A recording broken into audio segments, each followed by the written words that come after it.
Kita lanjutkan bacaan hikam kita. Silakan dibuka halaman 4 ya.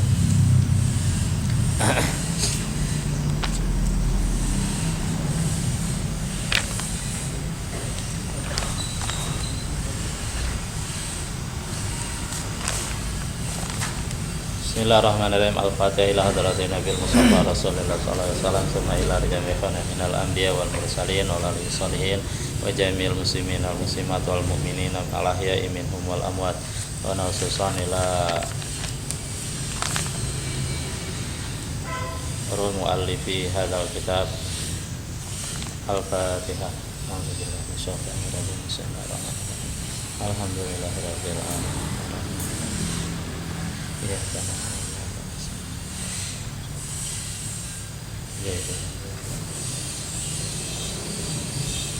Bismillahirrahmanirrahim. Iradatuka tajrida bis sanadil muttasil ilal imamil muallif rahimahullahu taala wa adama nafa bihi wa bi ulumi fid daraini amin. Qala iradatuka tajrida ay mailu nafsika ayuhal muridu as-sadiqu ila tajridi anil asbabi zahiriyati ay khurujuka anha wa adamu mu'anatiha ma'a iqamatillahi iyyaka fil asbabi. Iradatuka mengingininya kamu, keinginan kamu, at-tajrida kepada maqam tajrid, ay mailu nafsika kecenderungan diri kamu, kecenderungan nafsu kamu, ayuhal muridus shadiqu wahai murid yang shadiq, yang jujur, yang benar, kecenderungan ila tajridi kepada maqam tajrid, mengosongkan diri. Tajrid artinya mengosongkan diri anil asbabi zahiriyati dari sebab-sebab lahiriah, ay tegasnya khurujuka keluarnya kamu, anha darinya, dari al asbab az-zahiriyah sebab-sebab lahiriah, wa adamu mu'anatiha, wa adamu dan ketiadaan mu'anatiha, mu'ana kepada asbab zahiriyah. Mu'ana diartikan mukabadah, artinya bergelut gitu ya, bergelut, bersusah diri gitu, bergelut, bersusah diri, ha dengannya, dengan asbab az-zahiriyah, ma beserta atau sementara iqamatillahi menempatkannya Allah Ta'ala iyyaka diri kamu. Jadi Allah tempatkan diri kamu fil asbabi pada maqam asbab.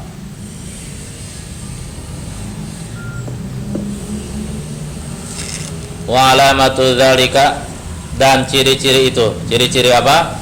Ciri-ciri Allah tempatkan kamu di maqam asbab. Ayyuhayyi'a laka, ayyuhayyi'a bahwa Allah mempersiapkan, bahwa Allah mempersiapkannya. Artinya Allah mempersiapkan asbab laka bagi kamu. Wa antajida salamata fi dinika, dan bahwa kamu mendapati keselamatan fi dinika pada agama kamu, inda mu'anatiha ketika bergelut dengan asbab, ketika bergelut artinya melakukan dengan asbab, wayan qati'a dan terputus diha dengan asbab tadi. Apa yang terputus? Taumauka harapan kamu, keinginan kamu, ambisi kamu, amma bi aidin nasi, amma dari ma apa yang bi aidin nas ada pada tangan manusia, wala yashghaluka amma anta fihi min wazaifil ibadati zahirati wal ahwalil batinati, wala yashghaluka dan ia tidak membuat sibuk kamu, dan ia tidak menyibukkan kamu. Artinya katakanlah Allah tidak menyibukkan kamu, atau bisa juga makom dari itu, maqam asbab tidak membuat kamu sibuk. Amma, dari sesuatu yang anta kamu fihi padanya, pada ma tadi itu. Nah, penjelasan dari ma apa? Min wazaifil ibadati zahirah, yaitu berupa tugas-tugas, kewajiban-kewajiban ibadah yang lahiriah. Wal ahwalil batina, dan keadaan-keadaan yang batin.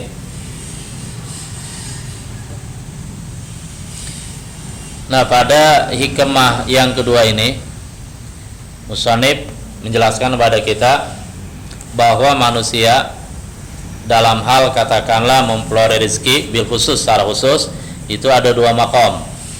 Ada mereka yang Allah tempatkan pada maqam tajrid, ada yang Allah tetapkan pada maqam asbab.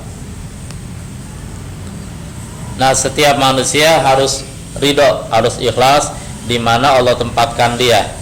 Bagi mereka yang Allah tempatkan pada maqam tajrid, jadi harus ridho, harus terima, harus lapang dada, ikhlas. Bagi mereka yang Allah tempatkan pada maqam asbab, ya dia harus ridho, harus ikhlas pada maqam asbab. Dan dia tidak boleh keluar dari maqam tadi menuju ke maqam yang berikutnya dengan keinginannya sendiri. Dia kalau mau keluar itu harus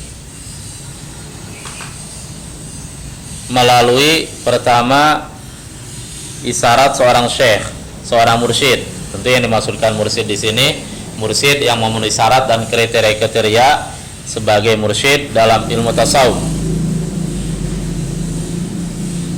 Kalau si mursyidnya bilang kamu tetap di makom tersebut, maka seorang murid nggak boleh pindah. Dia harus adab, sopan santun, tetap di makom itu. Ketika syekhnya bilang, oh kamu silakan pindah ke makom berikutnya atau naik ke makom tajrid dan lain sebagainya, baru dia boleh pindah. Yang kedua, pindah itu dengan cara adanya isyarat dari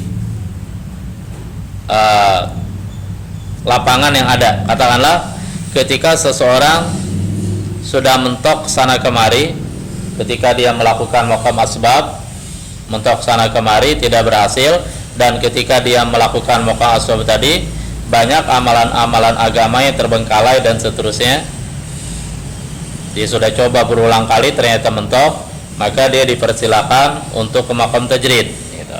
Jadi caranya ada dua tadi. Kembali kita kepada permasalahan ini. Ketika Allah Subhanahu wa taala menempatkan kamu pada maqam asbab, kamu tidak boleh dengan keinginan kamu sendiri pengen naik ke maqam tajrid. Lalu apa tuh ciri-cirinya? Kamu Allah tempatkan di maqam asbab, kamu ditetapkan oleh pada maqam asbab. Di sini ciri-ciri katakan wa alamatu dzalika, dan ciri-ciri itu artinya Allah tempatkan kamu di maqam asbab.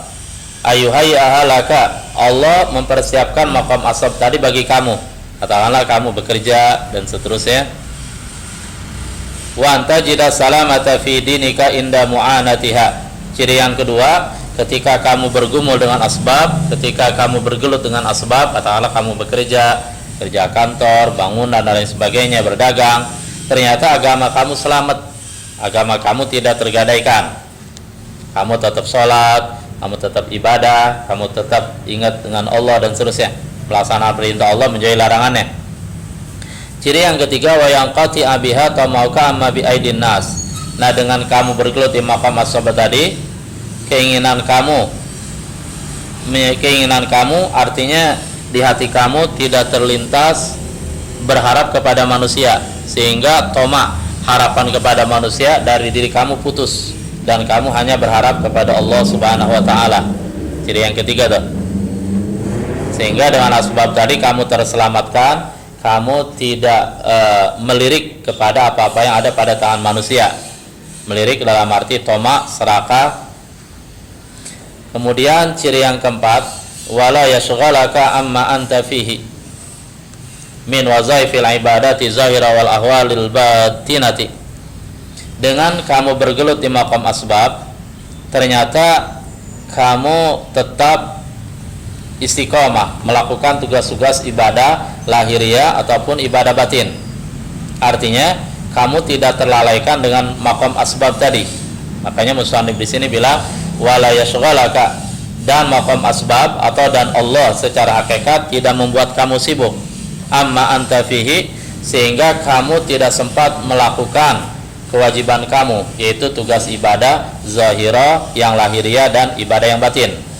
Nah, kalau ciri-ciri tersebut ada pada diri kamu, berarti Allah tempatkan kamu pada maqam asbab. Ketika itu kamu harus ridho dan kamu tidak boleh pindah ke maqam tajrid. Kenapa? Kita lanjutkan apa yang dibilang oleh musannif. Minasyahwati. Nah, keinginan kamu tadi itu pindah ke maqam tajrid, sementara Allah tempatkan kamu pada maqam asbab. Minasyahwati termasuk syahwat. Tegasnya min syahawatin nufus, daripada syahwat-syahwat yang disenangi oleh nafsu. Jadi keinginan nafsu. Allati yang tad'u, mengajak syahwat nafsu tadi ilaiha, kepadanya. Min syahawatin nufus, daripada syahwat-syahwat nafsu, keinginan-keinginan nafsu. Allati yang tad'u, ia mengajak ilaiha, kepadanya. Al-khafiyati, syahwat nafsu yang samar.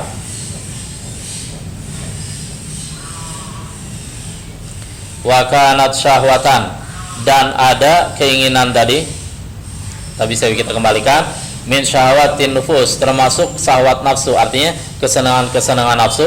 Allati yang tad'u, mendorong kesenangan hawa nafsu tadi ilahi, kepadanya. Kepada apa? Kepada keinginan ke maqam tajrid, sementara Allah tempatkan kamu pada maqam asbab. Al-khafiyati, syahwat yang samar. Jadi satu sisi keinginan tadi dianggap sebagai sebuah syahwat nafsu, yang kedua syahwat di sini samar. Kenapa disebut samar? Wa kanat syahwatan, dan ada keinginan tadi adalah syahwat. Jadi keinginan kamu bukan keinginan Allah, bukan isyarat dari guru kamu, tapi itu adalah syahwat. Kenapa? Li adami wukufika ala muradi sayyidika. Li adami, karena ketiadaan, wukufika, berhentinya kamu atas muradi sayyidika, murad keinginan sayyidika, Tuhan kamu. Karena kamu tidak ridho ditempatkan di maqam asbab, kamu lebih memilih keinginan kamu, maka itu namanya syahwat. Wa muwafaqatika, dan mengikutinya kamu, murada nafsika, keinginan diri kamu, makanya disebut syahwat tadi itu. Karena di sini kamu mengingini keinginan hawa nafsu kamu, bukan menuruti keinginan Allah, yaitu Allah menempatkan kamu pada maqam asbab, sehingga keinginan tadi disebut syahwat. Wa khafiyatan, dan ada syahwat tadi khafiyah, samar. Kenapa syahwat di sini samar? Li'anna zahira dzalika, karena sesungguhnya lahiriah itu, artinya lahiriah itu artinya secara lahiriah keinginan kamu untuk naik dari maqam asbab ke maqam tajrid, untuk keluar dari asbab ke maqam tajrid. Anna muradaka, bahwasanya tujuan kamu bil tajarrudi, dengan tajarrutan itu, dengan keluar dari maqam asbab masuk ke maqam tajrid. Tujuan kamu secara lahiriah kayaknya gitu ya, al-inqita ilallah, yaitu memutuskan diri kepada Allah, artinya memutuskan diri dari asbab, memutuskan diri dari makhluk dan menuju ke Allah. Wa taqarrubu, dan mendekatkan diri ilai kepada Allah. Itu lahirnya begitu tuh. Wa batinuhu, sementara batinnya, sementara dalamnya, anna muradaka, bahwasanya tujuan kamu dengan naik ke maqam tajrid, asyuhratu bil wilayah, yaitu kemasyhuran nama, bil wilayah, dengan kewalian, artinya agar kamu dikenal sebagai wali gitu. Nah, sesudah kamu dikenal sebagai wali, kamu punya tujuan lain, litaqsidakan nasu bil nitiqad, agar orang-orang menuju kepada kamu bil nitiqad, dengan keyakinan, artinya agar orang-orang menganggap kamu sebagai wali gitu. Wa taqarrubi ilaika, dan mendekatkan diri kepada kamu. Wa taqarrubi, dan agar orang-orang mendekat kepada kamu. Itu soal. Nah, ketika orang-orang sebuah meyakini kamu sebagai wali, mereka telah mendekati kamu, mereka datang kepada kamu, sementara kamu belum memenuhi syarat sebagai wali, gitu ya. fa tuqta'u, maka kamu terputus, amma anta bisadadihi, dari sesuatu yang, dari tujuan yang anta kamu bisadadihi, ada di hadapannya, maka tujuan kamu akan terputus, yaitu sampai kepada Allah dalam arti yang hakiki. Qala al-arifun, berkata ahli marifat, iqbalun nasi, menghadapnya manusia, alal muridi, atas si murid. Artinya ketika orang-orang sudah datang kepada seorang murid, dan murid tadi dia sebenarnya belum memenuhi syarat untuk sampai ke maqam tersebut, tetapi orang-orang sudah datang, orang-orang meyakini dia sebagai wali, orang-orang meminta doa dia, keberkahan dari dia, qabla kamalihi, sebelum sempurnanya si murid itu belum sempurna dia. Nah, itu semua sumun qatilun, adalah racun yang membunuh, yang akan menghancurkan si murid tadi. Warubama, dan bisa jadi, in qata'ta bidzalika, kamu terputus bidzalika, dengan itu apa? Dengan keinginan kamu ke maqam tajrid, masuk ke maqam tajrid, lalu orang menganggap kamu wali, mereka datang kepada kamu, meyakini kamu orang yang dekat, mendekat dan meminta tolong kepada kamu, bahkan kamu bisa terputus dengan keinginan tadi yang belum memenuhi syarat, an wadhaifika, dari tugas-tugas kamu, wa auradika, dan wiridan-wiridan kamu, sehingga maqam aswabnya berantakan, maqam tajrid juga nggak nyampe. Wasirta, dan menjadilah kamu tatali'u, kamu menoleh, kamu melirik, lima bi aidin nas, kepada apa-apa yang ada pada tangan manusia, sehingga kamu berharap kepada manusia, tidak lagi berharap kepada Allah. Itulah bahayanya keinginan sampai ke maqam tajrid, artinya keluar dari maqam aswab ke maqam tajrid dengan keinginan sendiri.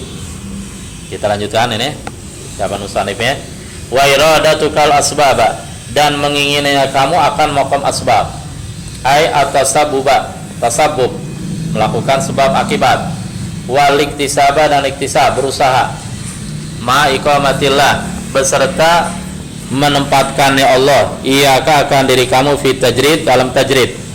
Nah, sekarang model orang yang kedua yang kurang adab kepada Allah, yaitu dia Allah tempatkan pada maqam tajrid, tetapi dia pengen turun ke maqam asbab.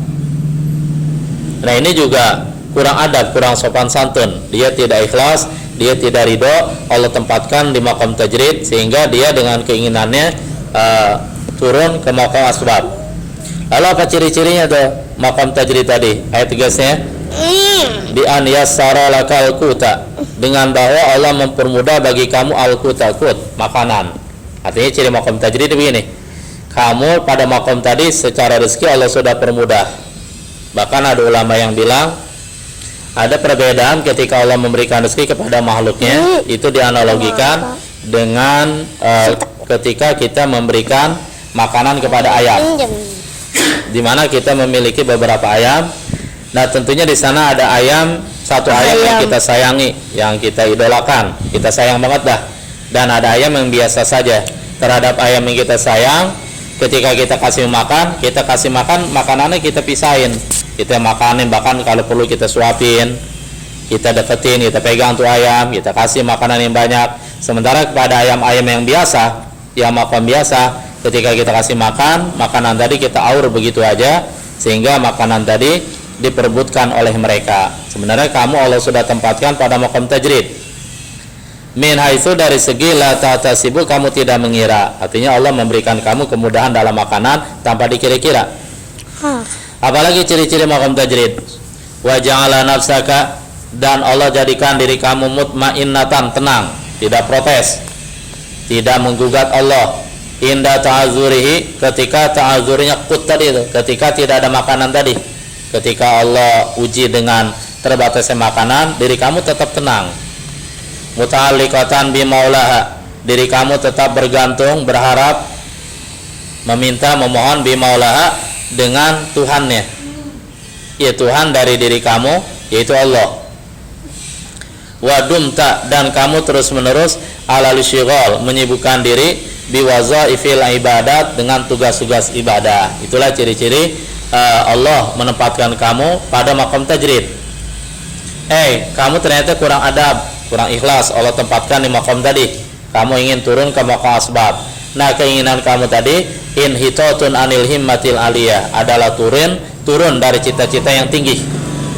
Artinya turun dari maqam yang syarif, maqam yang mulia, turun ke bawah. Kenapa ini dianggap turun dari cita-cita yang tinggi, dari maqam syarif ke maqam yang di bawahnya? Li iradatika, karena keinginannya kamu arruju'a, kembali ilal khalqi, kepada makhluk. Berarti ketika kamu ke maqam asbab, kamu artinya kembali bergaul dengan makhluk. Ba'da ta'alluqi bil haq, sesudah bergantung, berharap dan seterusnya bergaul bil haq dengan Allah yang maha benar. Walau lam yakun illa mukhalatati abna'id dunya fi ma hum fihi lakafian fi dana'atil himmah.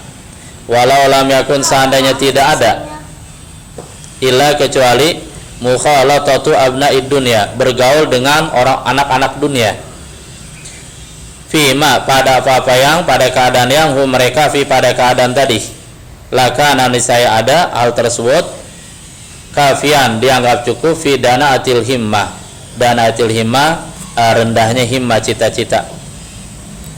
Artinya cukuplah menjadi tanda bahwa cita-cita tadi adalah hina, cita-cita turun ke maqam asbab. Ketika Allah tempatkan kamu pada maqam tajrid, yaitu nanti kamu akan bergaul dengan anak-anak dunia, kamu akan bergaul dengan orang dalam sebab dan sarana tersebut, itu sudah menunjukkan satu kehinaan.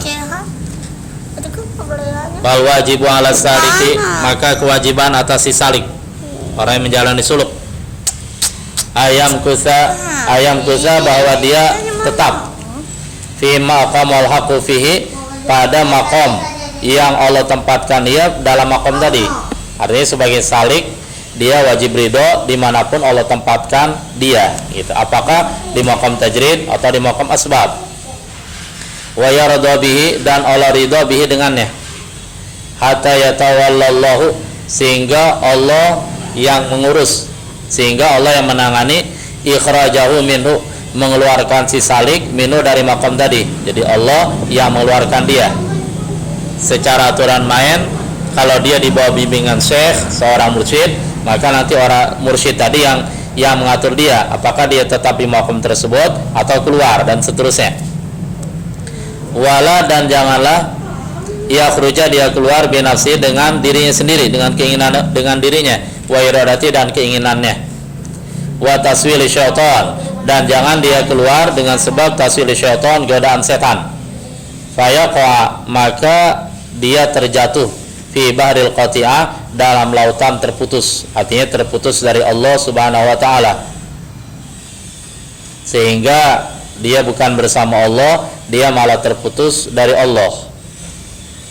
Baik mereka yang di maqam asbab atau di maqam tajrid. Ketika orang yang di maqam tajrid tadi ingin turun di maqam asbab, wal iyadu billah, dan kita berlindung pada Allah Subhanahu wa taala. Kesimpulannya, sebenarnya maqam tajrid dan maqam asbab dua-duanya adalah maqam yang Allah ridhoi, dengan catatan, dengan syarat-syarat tadi tuh. Bagi mereka yang di maqam asbab, tetap agamanya terselamatkan dan lain sebagainya. Dua-duanya adalah maqam yang Allah ridhoi. Cuma perbedaan tingkat. Kalau maqam tajrid itu dianggap lebih tinggi tingkatannya, sementara maqam kasab berada di bawah. Tetapi kedua-duanya adalah orang-orang yang Allah pilih, di mana bagi mereka yang di maqam asbab, itu seolah-olah Allah berkata kepada mereka, i'mal wakul, beramallah kamu, kemudian makanlah kamu. Artinya ada izin dari Allah di sana. Bagi mereka yang ada di maqam tajrid, itu seolah-olah Allah bilang kepada mereka, ilzam anta hadrati, tetaplah kamu di hadapanku, berkhidmat kepadaku, fa'ana, maka aku akan menjamin, maka akulah yang akan mengatur kehidupan kamu, akulah yang akan membagi rezeki kamu, dan lain sebagainya. Sehingga kesimpulannya juga, seorang murid dia harus ikhlas, seorang manusia harus ikhlas, apakah dia Allah tempatkan di maqam asbab atau di maqam tajrid, dan dia tidak boleh mencelik sana kemari, keluar ke sana kemari dengan keinginannya sendiri. Dia harus ikhlas dimanapun Allah tempatkan dia, yang penting Allah ridho. Ketika Allah tempatkan di maqam asbab, Allah ridho, itulah yang terbaik. Ketika Allah tempatkan di maqam tajrid dan Allah ridho, itulah yang terbaik. Demikianlah berbicara tentang dua maqam manusia, maqam tajrid dan maqam asbab. Dalam istilah lain, orang yang melakukan maqam tajrid disebut al-mutajarrid, yaitu orang-orang yang mengosongkan diri dari asbab lahiriah.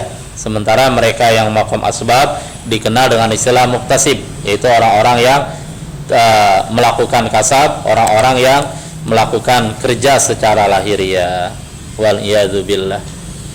Kita tutup pengajian ini dengan doa kepada majelis. Subhanallah bihamdi, subhanakallah bihamdika, asyhadu an la ilaha illa anta, astaghfiruka wa atubu ilaik. Walhamdulillahirabbil alamin.